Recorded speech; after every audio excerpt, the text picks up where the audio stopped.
understand the manure gases. There are 4 primary gases: hydrogen sulfide, carbon dioxide, methane, ammonia. And hydrogen sulfide, of those, hydrogen sulfide is certainly the most hazardous. It's very toxic.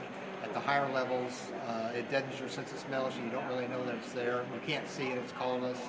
And at very high levels, where people get in trouble is at the very high levels, it actually paralyzes you. You can't breathe anymore. It just really messes up with the signals going between your nerves, between your brain and your lungs, and you don't breathe anymore.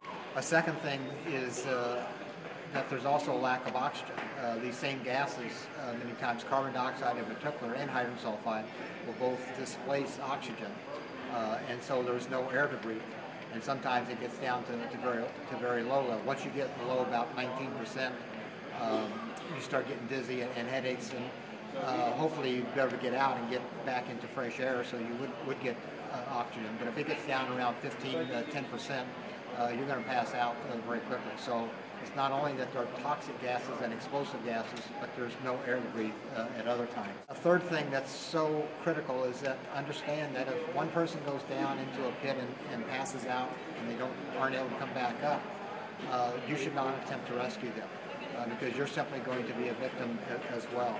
And that's what's really tragic about manure storages, confined space manure storages, is that many times we have, it's multiple victims. It's sometimes 3, 4, and 5 people going down into a pit, from originally one person going down and passing out very quickly because of probably very high levels of hydrogen sulfide. Other rescuers, it's when it's your son, your parent, or brother, co-worker, obviously you want to try to rescue them, but you just can't do that because you're just going to add to the tragedy that's already there. I guess a fourth crucial thing is that you should be using gas monitoring equipment.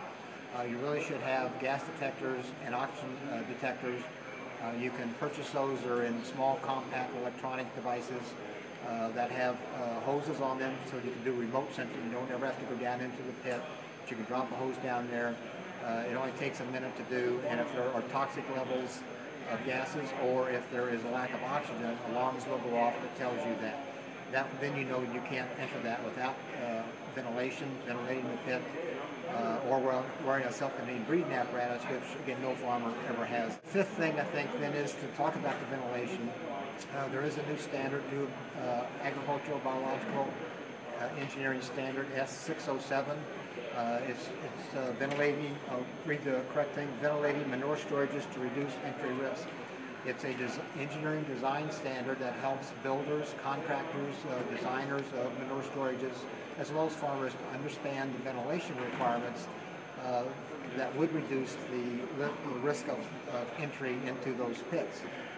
It's available through the American Society of Agricultural and Biological Engineering. It's meant for design people as they are actually constructing silos, but you can also retrofit a silo with ventilation systems. But it really tells for the size of ventilation system based upon the size of your storage, how long it takes to ventilate, and just gives a lot of information like that.